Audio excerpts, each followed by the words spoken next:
Hello दोस्तों, आपका बहुत बहुत स्वागत है मेरे यूट्यूब चैनल पे। अगर आप हिमाचल प्रदेश की किसी भी कॉम्पिटिटिव एग्जाम की तैयारी कर रहे हैं तो ये वीडियो आपके लिए बहुत हेल्पफुल है, क्योंकि हिमाचल प्रदेश की नदियों और झीलों से 100% गारंटी है कि क्वेश्चन आता ही आता है। हमने पिछली वाली वीडियो में हिमाचल प्रदेश की झीलें कवर कर ली थी सारी। इस वीडियो में हम हिमाचल प्रदेश की जितनी भी आपकी नदियाँ हैं तो उनके बारे में पढ़ेंगे। उन नदियों के बारे में हम एकदम डिटेल में पढ़ेंगे, यानी कि कौन सी उसमें सहायक नदी मिलती है, कौन से शहर उसके किनारे पे बसते हैं, कितने किलोमीटर एरिया में ये हमारे हिमाचल में फैली हुई है, उन सब चीज़ों के बारे में आइए पढ़ते हैं विस्तार से। हिमाचल प्रदेश में 5 तरह की नदियां जो हैं वो हैं कौन कौन सी? सतलुज, ब्यास, यमुना, रावी और चिनाब। ये आपके पास 5 नदियां हैं। सिर्फ इन 5 नदियों के बारे में हम डिटेल से पढ़ेंगे। चलिए पढ़ते हैं। सबसे पहले आती है सतलुज नदी। जो आपकी सतलुज नदी है वो राज्य की, हिमाचल प्रदेश की सबसे बड़ी नदी कौन सी है? आपकी सतलुज नदी है। ये नदी जो है वो मानसरोवर कैलाश पर्वत से निकलती है। याद रहेगा, एक तो सबसे बड़ी नदी है हिमाचल प्रदेश की, दूसरी कहाँ से निकलती है? मानसरोवर से। इसका जो प्राचीन नाम है, वेरी वेरी इंपॉर्टेंट, बहुत बार क्वेश्चन में आ चुका है, तो इसका जो प्राचीन नाम है वो था सतुद्री। बाद में सतलुज पड़ा है, पहले इसका नाम सतुद्री था।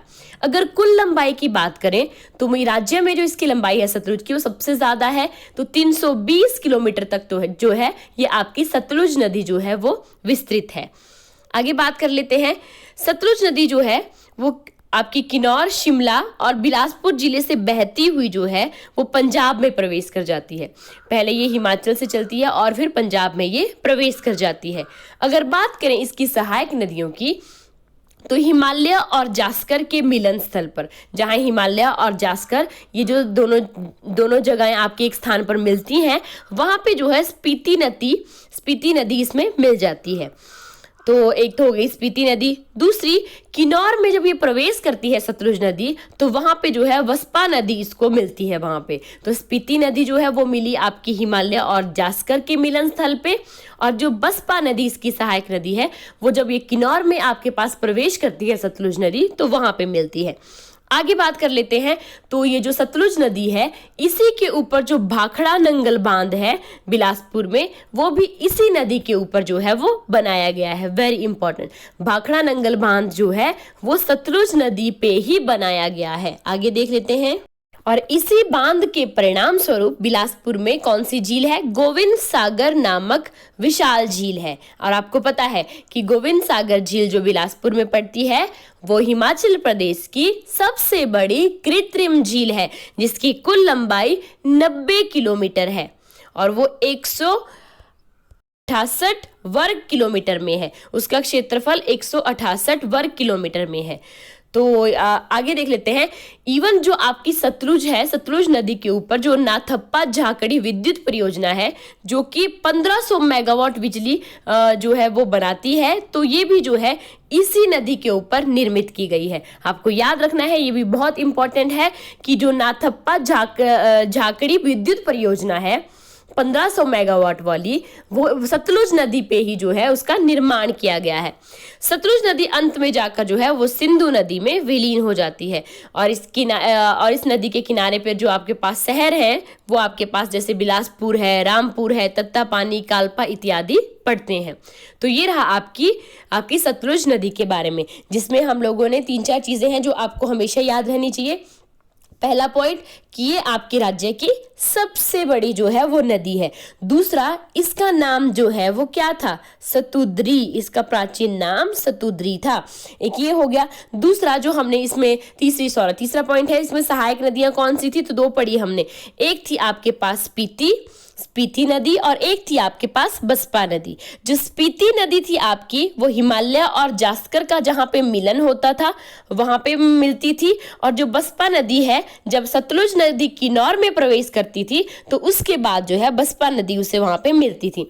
उसके बाद हमने जो चौथा पॉइंट मेन इसमें पढ़ा वो ये पढ़ा कि जो भाखड़ा नंगल बांध है वो भी इस नदी के ऊपर बनाया गया है, और जो आपके पास गोविंद सागर नामक झील है वो भी जो है वो इसी नदी के ऊपर निर्मित है, जो कि 90 किलोमीटर की है। और एक था नाथप्पा झाकड़ी परियोजना, वो भी इस नदी के ऊपर ही है। तो ये 5-6 लाइंस या 5-6 पॉइंट इतने ज्यादा जरूरी हैं। मैक्सिमम टाइम इसमें से क्वेश्चन आया ही आया है सतलुज नदी में से। और ये जो 5-6 लाइनें अभी लास्ट मैंने आपको रिवाइज कराई, इन्हीं में से ही क्वेश्चन बनता है हर बार। चलिए अगली नदी की तरफ बढ़ते हैं। अगली नदी कौन सी है? अगली नदी जो हमारे पास आती है वो है ब्यास नदी। ब्यास नदी जो है वो पीर पंजाल श्रृंखला में रोहतांग दर्रे के समीप ब्यास कुंड से निकलती है। आपको याद रखना है कि रोहतांग दर्रे के समीप ब्यास कुंड नामक जगह से जो है ब्यास नदी निकलती है, रोहतांग दर्रे से। आगे क्या होता है कि कुल्लू और कांगड़ा, और आगे जाकर ये नदी क्या करती है, फिर कुल्लू और कांगड़ा घाटियों का निर्माण करती है। ठीक है, कुल्लू और कांगड़ा घाटियों का ये जो ब्यास नदी है ये आगे निर्माण करेगी। इसके 2 नाम है। देखिए सतलुज नदी का तो हमने एक ही नाम पढ़ा था, सतुद्री, लेकिन इसके 2 नाम है। वैदिक नाम इसका है अर्जिकिया, और ऋग्वेद या संस्कृत में इसको कहते थे विपाशा। तो आपकी ब्यास नदी के जो है वो 2 नाम है, क्या क्या? विपाशा और अर्जिकिया। आगे पढ़ लेते हैं। ये जो ब्यास नदी है ये हिमाचल प्रदेश के कुल्लू, मंडी और कांगड़ा जिलों से बहती हुई, ठीक है, पूरे कहाँ पे बहती है ये? कांगड़ा, मंडी और कुल्लू में से बहती हुई जो है ये जो पूरा कितना 256 किलोमीटर जो है ये पूरी दूरी तय करती है। आपके राज्य में कितनी फैली हुई है ये? 256 किलोमीटर तक तो जो है ये फैली हुई है। और बात करें आपकी सबसे बड़ी नदी कौन सी थी? सतलुज। वो जो थी आपके पूरे राज्य में वो कितनी थी? 320 किलोमीटर। और ये कितनी है आपकी? 250 के करीब। क्लियर? ठीक है, आगे देख लेते हैं। जल ग्रहण क्षेत्र कि कितनी कैपेसिटी है? तो जल ग्रहण क्षेत्र है इसका 1200 वर्ग किलोमीटर। और सहायक नदियां जो पड़ती हैं वो है पार्वती, हुरला, लूनी, चाकी, बाणगंगा, सुकेती। तो सहायक नदियां भी बहुत बार पूछ लेते हैं, इस तरह से पूछते हैं कि बाणगंगा जो है वो किस नदी की सहायक नदी है, किसकी जो है वो सहायक नदी है, कौन सी नदी की? तो आपको उसमें ऑप्शंस आई होंगी। तो जैसे अभी पार्वती पूछ सकते हैं, पार्वती किसकी सहायक नदी है? तो आपको पता होना चाहिए। क्लियर? तो पार्वती, हुरला, मानखुड़, सैंज, सुकेती, लूनी, चाकी और बाणगंगा जो है ये सारी ही सहायक नदियां हैं आपकी ब्यास नदी की। आगे देख लेते हैं। ब्यास नदी में आप 2 चीजें याद रखोगे। देखो सतलुज नदी में तो आपके पास एक ही बांध था, वो था भाखड़ा नंगल बांध। लेकिन जो आपकी ब्यास नदी है वहां पे आपके पास 2 बांध हैं। कौन कौन से?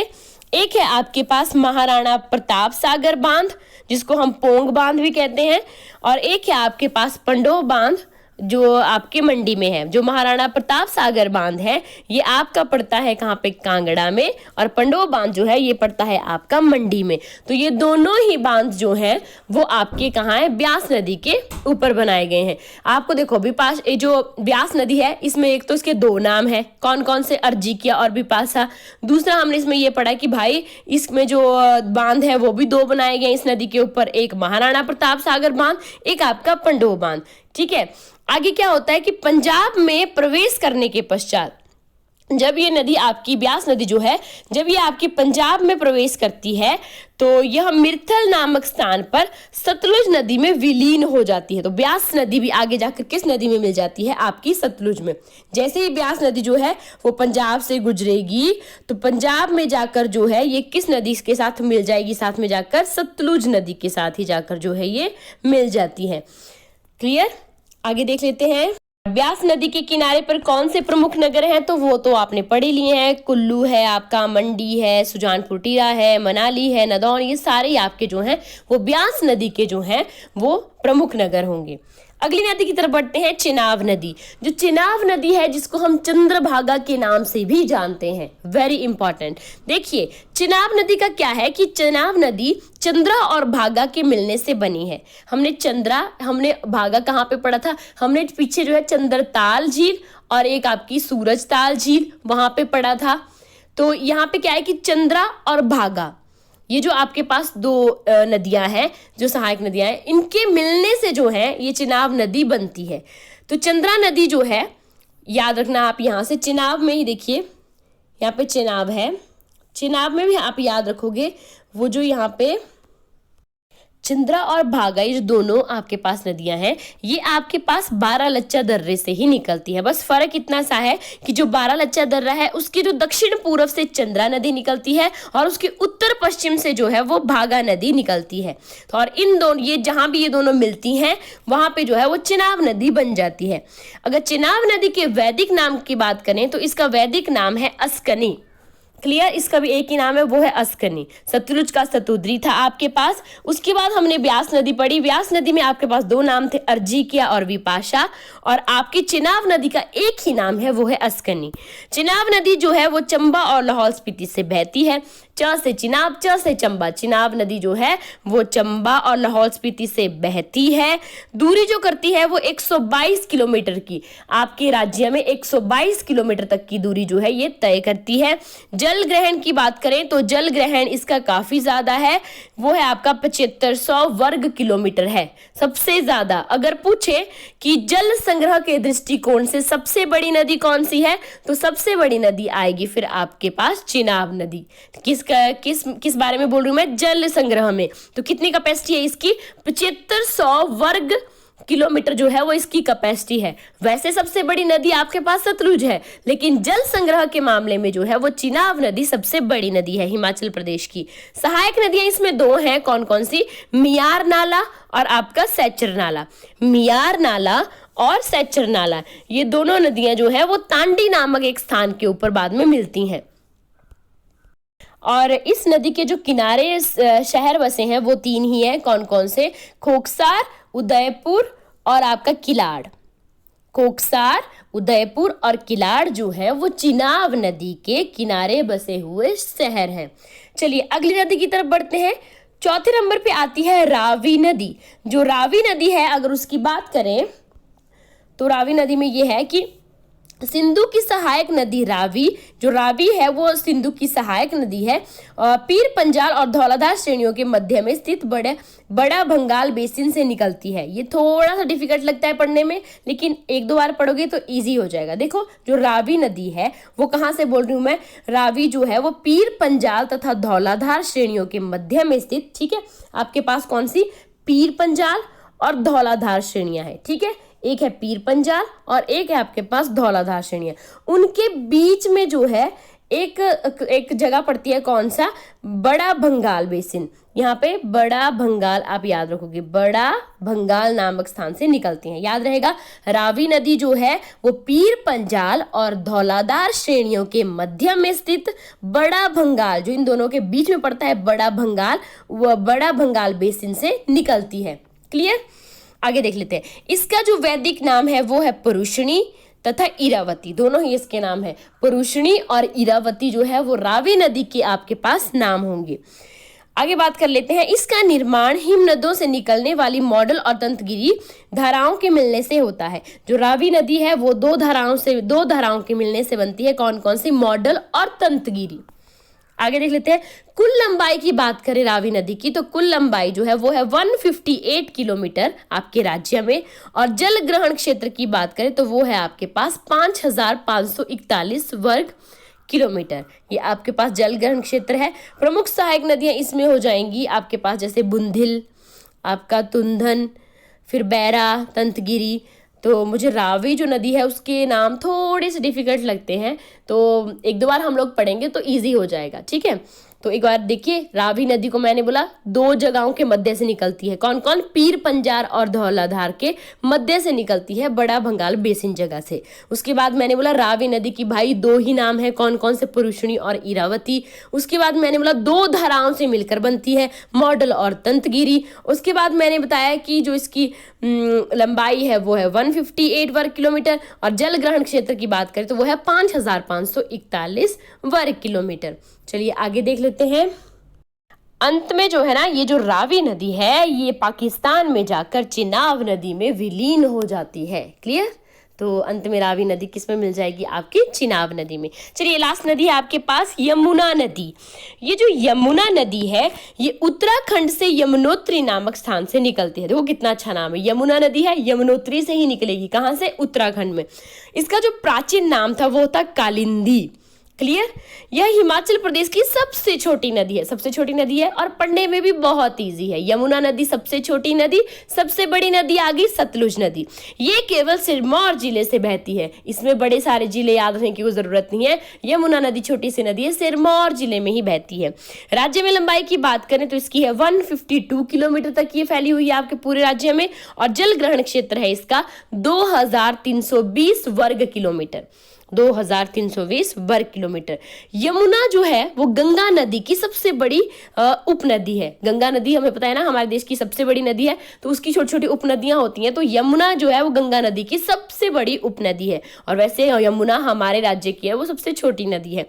यह नदी, ये जो आपके पास यमुना नदी है, ये उत्तर प्रदेश को हिमाचल प्रदेश से अलग कर देती है। तो उत्तर प्रदेश और हिमाचल प्रदेश में आपस में अलग कौन सी नदी करती है? आपकी यमुना नदी। यमुना जो है वो हिमाचल प्रदेश की एकमात्र ऐसी नदी है, ये इंपॉर्टेंट है। यमुना जो है हिमाचल प्रदेश की इकलौती ऐसी नदी है जो बंगाल की खाड़ी में गिरती है। क्लियर, जो बंगाल की खाड़ी में गिरेगी। बाकी जो आपके पास है सतलुज है, रावी है, चिनाब है, ये जो नदियां हैं ये आपकी अरब सागर में जाकर गिरती हैं, और बाकी यही है आपके पास जो कि बंगाल की खाड़ी में गिरती है। क्लियर। सहायक नदियों की बात करें तो मुझे सहायक नदियां काफी अच्छी लगती हैं। टॉन्स है, पब्बर है, गिरी, आंध्र, बाता और जलाल है। क्लियर। टॉन्स, पब्बर, गिरी, आंध्र, बाता और जलाल, ये इसकी सहायक नदियां हैं, नाम भी इजी हैं। इस नदी के किनारे पौंटा साहब नामक कस्बा स्थित है। ये जो यमुना नदी है इसके किनारे आपके पास कौन सा शहर पड़ता है? तो वो पड़ता है पौंटा साहब। तो ये था आपके हिमाचल प्रदेश की नदियों के बारे में। इसमें आप लोगों को हर एक नदी के बारे में सिर्फ 3-4 चीजें अगर पता है तो आप ये समझ सकते हो कि आपका जो ये नदियों वाला पूरा टॉपिक है, हिमाचल प्रदेश की नदियों वाला, ये आपका एकदम क्लियर है। इसमें आपको हर एक नदी का जो है वो आपको पता होना चाहिए कि निकल कहाँ से रही है, कौन से स्थान से निकल रही है। दूसरा आपको पता होना चाहिए इनका वैदिक नाम, और तीसरा आपको पता होना चाहिए कि इनकी सहायक नदियां कौन सी हैं। और हर एक नदी में आपको अगर 3-4 बातें पता है तो इनमें से ही हमेशा क्वेश्चन बनता है, इससे बाहर क्वेश्चन नहीं बनेगा। जितना आपको पढ़ा है इसमें से ही क्वेश्चन बनेगा हमेशा। चलिए, अगर आपको मेरी वीडियो पसंद आई हो तो वीडियो को लाइक कीजिए, चैनल को सब्सक्राइब कीजिए।